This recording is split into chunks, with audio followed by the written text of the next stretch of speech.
Well, hey guys, welcome to the studio. This week we increased the amount of inputs that we have on our recording system up to 28. We did it on a budget. We had to make sure that it worked. We were not interested in things that would add latency or problems. We managed to pull it off. There were a few options how we could have done it. Let me show you how we did it. A quick shout out to the folks over in Recording Tips. This is our Facebook group, and you should come join it.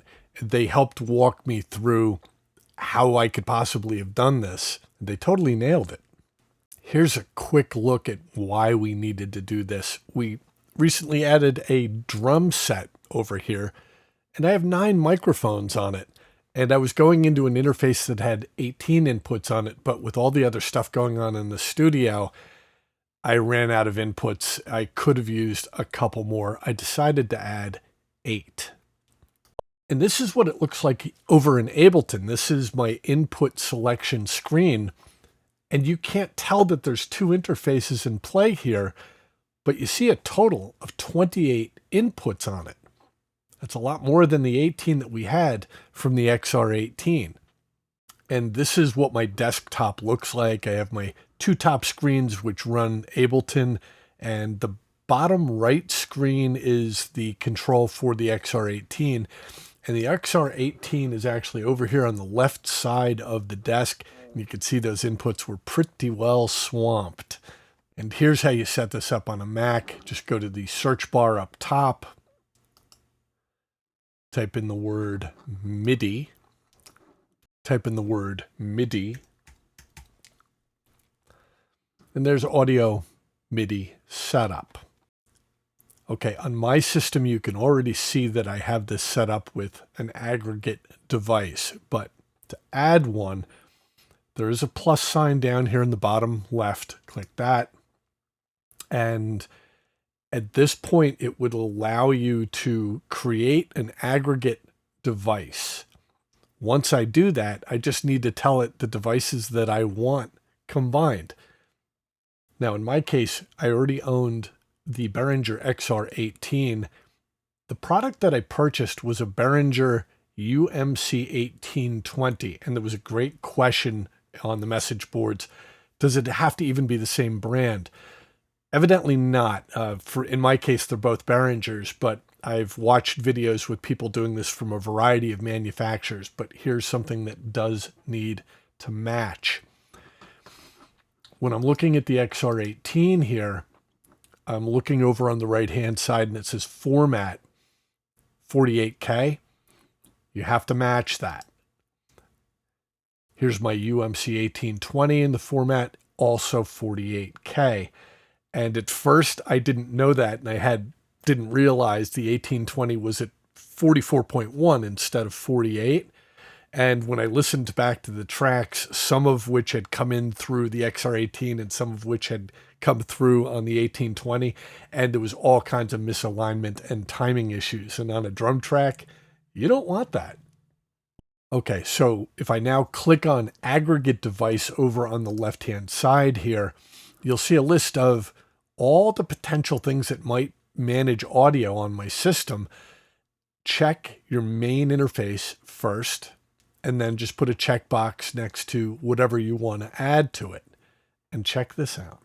And it shows you, here's the first 18 inputs from the XR18, plus 8 additional inputs from the 1802, plus 2 additional channels of SPDIF, if you decide to use it.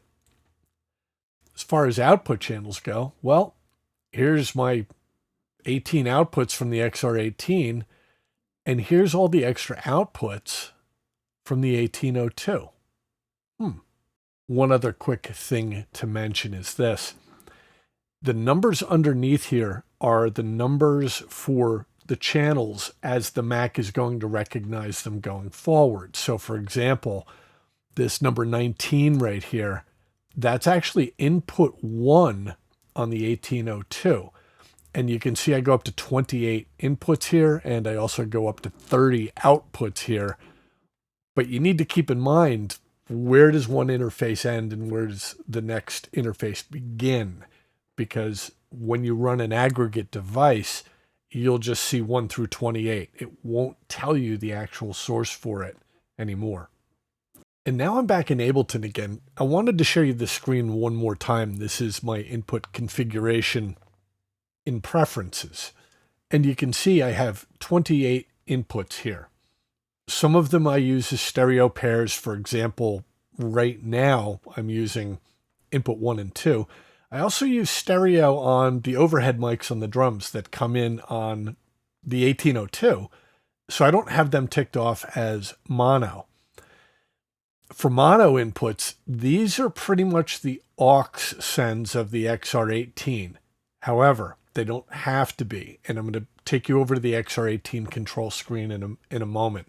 I could easily turn extra inputs on, and I could fire them up from the control screen on the XR18 if I wanted to. In the XR18 software, this is how you sort out what's going where over your USB. On the right-hand side up top here, there's a button for in-out. I click that. And I'm really concerned with this tab here, USB sends. It's on this screen where I'm going to make the decisions as to what's coming into the XR18 and what USB channels it's being received by my Mac computer. And if I wanted to, I could tell this input channel to just send on any USB channel I want, for example, right here. Mine is set up differently, and I believe this is by default on an XR18, where the first 6 tracks are not actually assigned to channels.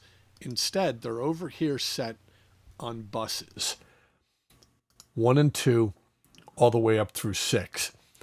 An XR18 has 6 auxiliary channels. These are in addition to the main left, right, out, and they all have their own mix on them.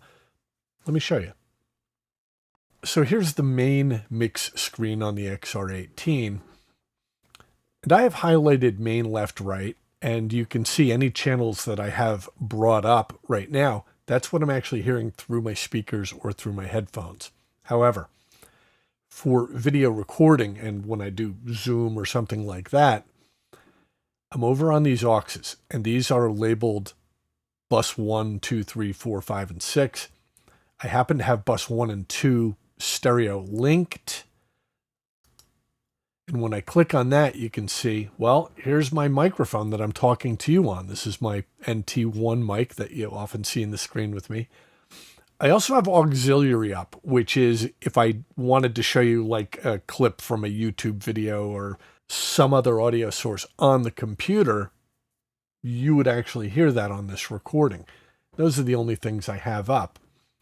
If I wanted to say record bass guitar, I normally send that on either 3 or 4, and you can see right now I have NT1 assigned to it, but I could just bring up bass amp, bring down this microphone, and notice it doesn't change what you're hearing because this is aux 3. In other words, anything that I want to actually record into my software, I pretty much set it up on this screen ahead of time.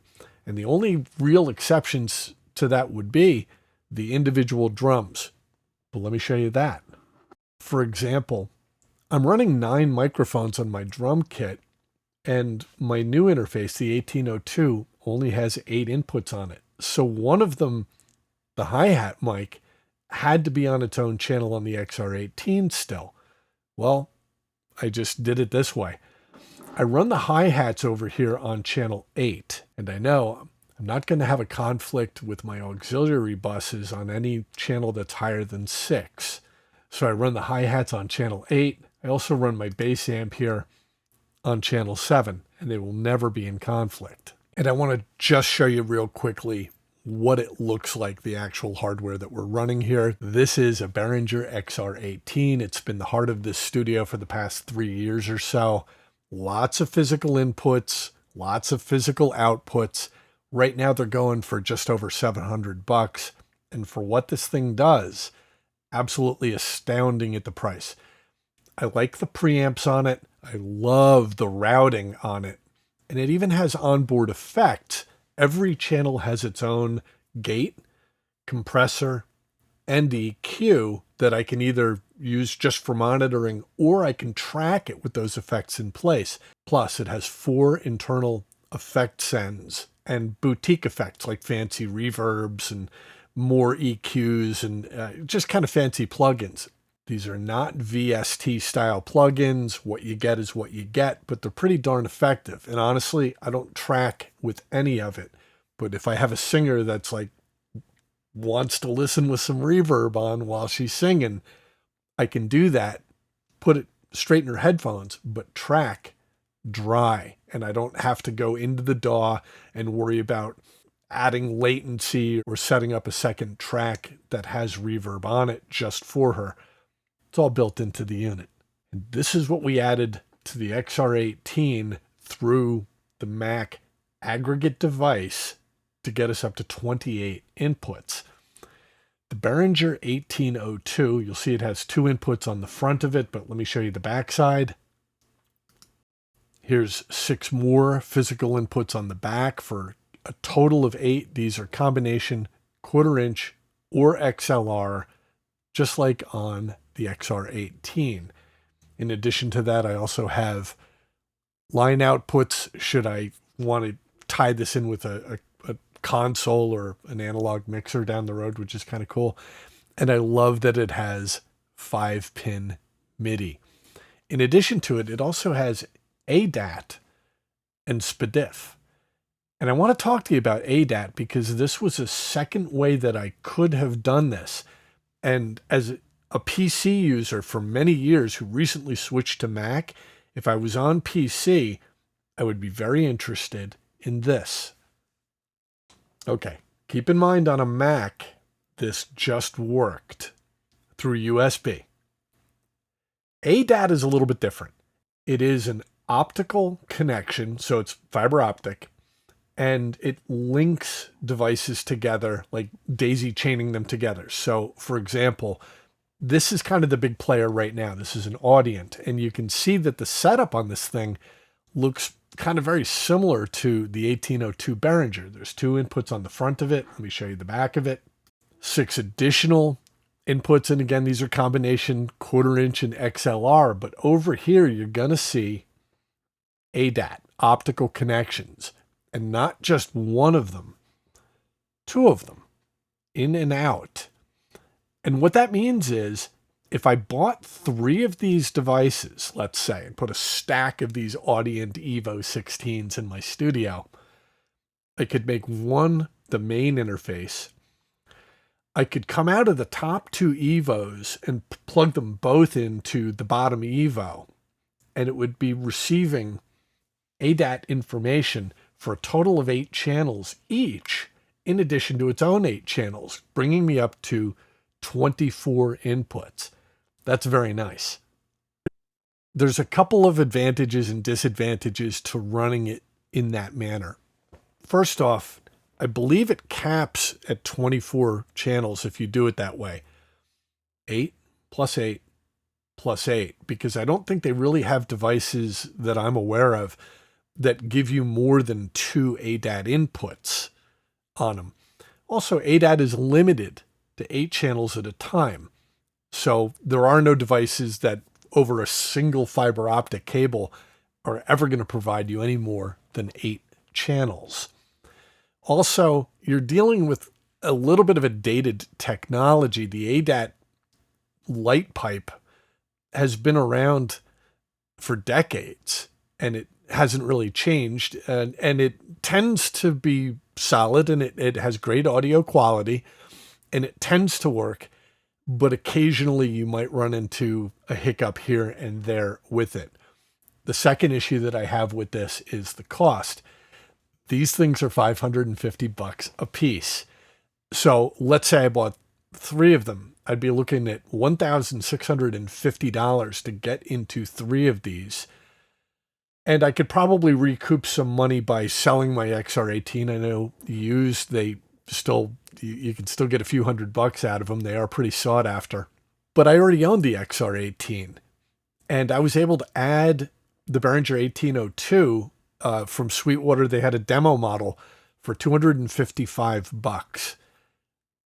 And if I bought a brand new XR18 and a brand new demo model 1802, it would have been under $1,000 for that purchase as opposed to $1,650.